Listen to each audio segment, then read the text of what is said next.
Hello students, आज हम करेंगे क्लास 11th का लेसन 4 जो अपना चल रहा था रासायनिक आबंधन, उसका नेक्स्ट टॉपिक। ठीक है, देखो मैंने आपसे रासायनिक आबंधन में बात की थी अष्टक नियम की और लुईस संरचनाओं की। तो आज हम कुछ लुईस संरचना के एग्जाम्पल जरूर करेंगे। लुईस स्ट्रक्चर के एग्जाम्पल करने इसलिए जरूरी है क्योंकि अपने हाफ ईयरली एग्जाम हो चाहे ईयरली एग्जाम हो, लुईस स्ट्रक्चर पूछी जाती है, इसलिए आपको लुईस स्ट्रक्चर कम से कम आनी चाहिए और कंपटीशनों में भी बहुत पूछते हैं। देखो सबसे पहले एक एग्जांपल ले रहा हूँ, हाइड्रोजन। हाइड्रोजन की लुईस स्ट्रक्चर बनानी है। आप दो हाइड्रोजन ऐसे लेना, इन दोनों के बीच में इलेक्ट्रॉन दिखाओगे क्योंकि एक हाइड्रोजन का संयोजकता इलेक्ट्रॉन वैलेंस इलेक्ट्रॉन एक होता है, दूसरे हाइड्रोजन का एक होता है, दोनों के बीच में क्या बन गया, सिंगल बॉन्ड बन गया। ठीक है, ऐसे ही दूसरा एग्जांपल आप लोगे O2 का, तो ये ऑक्सीजन है, ये ऑक्सीजन है। अब आपको पता होना चाहिए ऑक्सीजन के संयोजकता वैलेंस शेल में कितने इलेक्ट्रॉन होते हैं। पहले तो आपको ये पता होना चाहिए ऑक्सीजन आता कितना नंबर पे है, 8 नंबर पे। जब आप उसका इलेक्ट्रॉन विन्यास भरते हो तो 2 और 6 लिखते हो। टोटल 8 करने के लिए क्या लिखते हो, 2 और 6। इसका मतलब होता है ये ऑक्सीजन का नाभिक है, इसके पहले घेरे में कितने इलेक्ट्रॉन है, 2 इलेक्ट्रॉन है, और दूसरे घेरे में कितने इलेक्ट्रॉन है, 6 इलेक्ट्रॉन है। दूसरे घेरे में कितने इलेक्ट्रॉन है, 6 इलेक्ट्रॉन है। तो देखो इसके 6 इलेक्ट्रॉन ये दिखाए, इसके 6 इलेक्ट्रॉन क्या करें, ये दिखा दिए।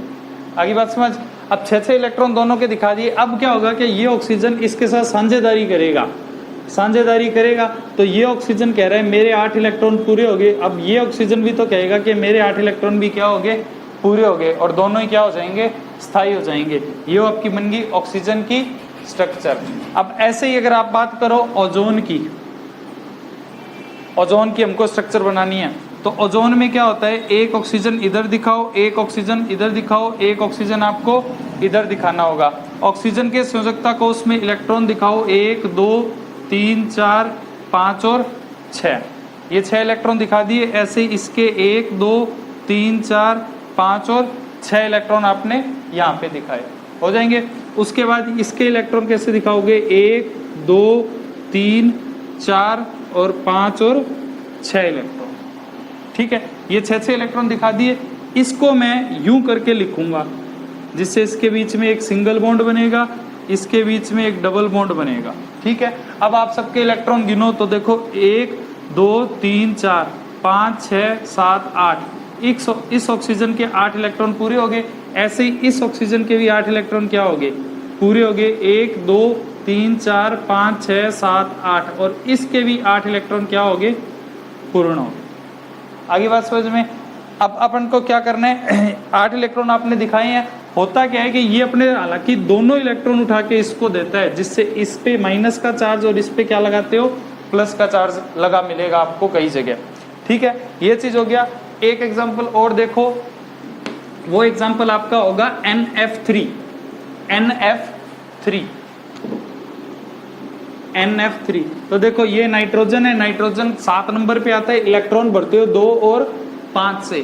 तो इसमें 5 इलेक्ट्रॉन आपको यहाँ दिखाने हैं, दिखा दिए। अब फ्लोरीन, फ्लोरीन आता है 9 नंबर पे, इसके इलेक्ट्रॉन भरते हो 2 और 7, ये लिख के।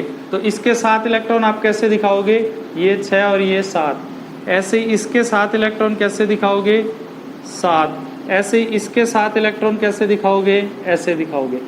एक बॉन्ड इसमें, एक बॉन्ड इसमें, एक बॉन्ड इसमें। इसके 8 इलेक्ट्रॉन पूरे, इसके 8 पूरे, इसके 8 पूरे, और इसके 5 तो थे, 6 7 और 8 पूरे। तो NF3 भी कह रहा है कि भाई मेरे इलेक्ट्रॉन भी क्या हो गए, कंप्लीट हो गए। ओके, ये एग्जांपल हो जाएगा। उसके बाद एक एग्जांपल और देखो, कार्बोनेट। ये आपसे पेपर में पूछा हुआ एग्जांपल है, कार्बोनेट -2। इस पर अपन को क्या करना है, इसकी लुईस स्ट्रक्चर बनानी है। तो देखो यहाँ पर कार्बन बनाया, यहाँ पर ऑक्सीजन बनाया, इस ऑक्सीजन के 6 इलेक्ट्रॉन, कार्बन के 4 इलेक्ट्रॉन दिखाने के लिए आपको मैंने ये दिखाया है। और यहाँ पर ऑक्सीजन बनाओ, 1 2 3 4 5 6, 2 इलेक्ट्रॉन यहाँ दिखाओ। ठीक है, अब 2 इलेक्ट्रॉन यहाँ दिखाए, उसके बाद एक ऑक्सीजन यूं बनाया आपने और 2 इलेक्ट्रॉन यहाँ दिखाए। अब इन 2 इलेक्ट्रॉन को उठा के मैं ऐसे बॉन्ड बना दूंगा, इन 2 इलेक्ट्रॉनों का मैं एक ऐसे सिंगल बॉन्ड बना दूंगा, इसके बीच में क्या करूंगा, डबल बॉन्ड बनाऊंगा। ठीक है, अब बात ये आ रही है कि 2 इलेक्ट्रॉन ज्यादा कहां से है, तो देखो अपन ने इसके ऊपर क्या लगाया है, -2 लगाया है, जिससे 2 इलेक्ट्रॉन इसमें बढ़े हैं। अब 2 इलेक्ट्रॉन कहां से बढ़े, 6 तो इसके थे, 6 इसके थे, कार्बन के संयोजकता कोष में 4 इलेक्ट्रॉन होते हैं, तो 1 2 यहाँ आए थे, 3 और 4 यहाँ आए थे। अब इन दोनों के पास एक एक इलेक्ट्रॉन कहाँ से आया, तो -2 का मतलब है 2 इलेक्ट्रॉन इसने लिए हैं, 1 इलेक्ट्रॉन इधर लगाया, 1 इलेक्ट्रॉन इधर लगाया, सिंगल बॉन्ड ये है, सिंगल बॉन्ड ये है, डबल बॉन्ड ये है। ये हो गया आपके लुईस स्ट्रक्चर। लुईस स्ट्रक्चर के सारे एग्जांपल जितने आपकी एनसीईआरटी बुक के हैं वो मैंने बता दिए हैं, आपको ये सारे एक बार करके देखने हैं रिवीजन के तौर पे। ओके, इतना हो जाएगा। उसके बाद अपन बात करते हैं, एक टॉपिक है छोटा सा, इसका भी क्वेश्चन पूछा जाता है, फॉर्मल आवेश। बात आ रही है फॉर्मल आवेश होता क्या है। अभी आपने लिखा था CO3-2, जब आपने CO3-2 लिखा, आपसे पूछे कार्बोनेट पे आवेश कितना है, आपने कह दिया -2 है। बट अब तुमसे पूछेंगे पूरे कार्बोनेट के अंदर एक एक परमाणु, एक एक एटम का पर्टिकुलर एक चार्ज होता है, उसी को हम बोलते हैं फॉर्मल आवेश। इसको मैं आपको एक दूसरे एग्जांपल से बताता हूँ। एग्जांपल देखो, अपने पास है NO2-। अब आपको सबसे पहले इस NO2- के कुल संयोजकता इलेक्ट्रॉन पता होने चाहिए। ये संयोजकता इलेक्ट्रॉन आपसे कंपटीशन में पूछा जाता है, NO2- में कुल संयोजकता इलेक्ट्रॉन कितने हैं। ठीक है, तो देखो नाइट्रोजन के संयोजकता कोष में 5 इलेक्ट्रॉन होते हैं, ऑक्सीजन के संयोजकता कोष में 6 इलेक्ट्रॉन होते हैं, 2 ऑक्सीजन है इसलिए 2 लगाया, तो टोटल ये कितने हो गए 17, 12 और 5 17। माइनस का चार्ज है, इसका मतलब इसमें 1 इलेक्ट्रॉन और ऐड हो जाएगा, टोटल इलेक्ट्रॉन कितने हो गए 18।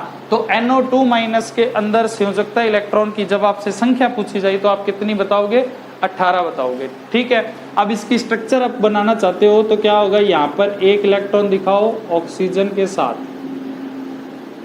और यहाँ पे डबल बॉन्ड के साथ 1 ऑक्सीजन और जुड़ा होगा। इस ऑक्सीजन के 6 इलेक्ट्रॉन, इसके 6 इलेक्ट्रॉन, नाइट्रोजन के 5 इलेक्ट्रॉन गिन लो, 1 2 3 4 5। अब बात ये आ रही है कि सर और इलेक्ट्रॉन कहाँ से आए। ठीक है, और इलेक्ट्रॉन कहाँ से आए हैं, तो ये 2 इलेक्ट्रॉन हटा दो 6 दिखाने के लिए। ठीक है, अब और इलेक्ट्रॉन कहाँ से आए हैं, तो इसके अंदर क्या होता है, माइनस का जो चार्ज है इसका मतलब इसने इलेक्ट्रॉन क्या करे हैं, ग्रहण किए हैं। ओके, ये स्ट्रक्चर बन जाएगी। अब फॉर्मल आवेश निकालने का एक सूत्र होता है, फॉर्मल आवेश निकालने का एक सूत्र होता है, आपको ये सूत्र जरूर याद होना चाहिए। ये होता है मुक्त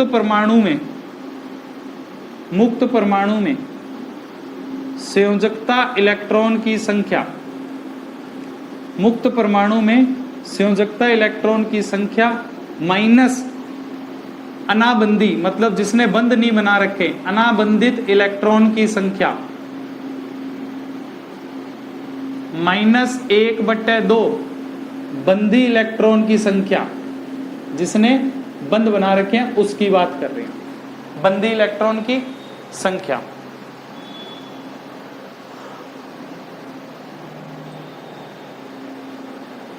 ओके, अब मान लो आपसे ये फॉर्मूला आपको नोट करने, अब मान लो मैंने ये NO2 ही आपको दे दिया, यही एग्जांपल है मान लो। ठीक है, इसका फॉर्मल आवेश निकालना है, एक एक एटम के ऊपर आवेश निकालना है, चार्ज निकालना है। इसको 1 नंबर दे दो, इसको 2, इसको 3 नंबर। ठीक है, नाइट्रोजन पर फॉर्मल आवेश कैसे ज्ञात करेंगे, सूत्र याद होना चाहिए। नाइट्रोजन के संयोजकता कोष में कितने इलेक्ट्रॉन होते हैं बच्चों, 5, माइनस इससे के साथ में अनाबंधी इलेक्ट्रॉन की संख्या कितनी है, 2, -1/2 इंटू बंधी इलेक्ट्रॉन की संख्या कितनी है, 1 2 3 4 5 और 6। ठीक है, तो ये हो जाएगा 3, 5 में से 5 गए तो 0, मतलब नाइट्रोजन के ऊपर न तो प्लस आएगा न ही माइनस आएगा। 2 नंबर ऑक्सीजन है, तो ऑक्सीजन कौन सी, 2 नंबर वाली, ऑक्सीजन पर फॉर्मल आवेश निकालना है। तो ऑक्सीजन के संयोजकता इलेक्ट्रॉन में संख्या 6, -1 2 3 4 5 6, अनाबंधी इलेक्ट्रॉन की संख्या 6, बंधी इलेक्ट्रॉन की संख्या कितनी है, 2 है। 2 से 2 काटा, प्लस के 6 से माइनस का 6 काटा, तो यहाँ पे क्या आ गया, -1। ये NO2 पे पूरा माइनस क्यों है, क्योंकि इस ऑक्सीजन पे क्या है, -1 चार्ज है। ऐसे ही आप करोगे, इस 3 नंबर ऑक्सीजन पर फॉर्मल आवेश आपको निकालना है, तो 6 माइनस अनाबंधी इलेक्ट्रॉन की संख्या 4 -1/2 1 2 3 4, बंधी इलेक्ट्रॉन की संख्या 4, 2 से ये काट दिया, 4 और 2 को यहाँ पे जोड़ दोगे, 6 में से 6 गए तो कितने आ गए, 0। इस पे भी फॉर्मल चार्ज कितना होगा, 0 होगा। ओके बच्चों, आज के लिए ये चैप्टर आपको इतना ही कराऊंगा, नेक्स्ट वीडियो में इससे आगे की बात करेंगे। Thank you.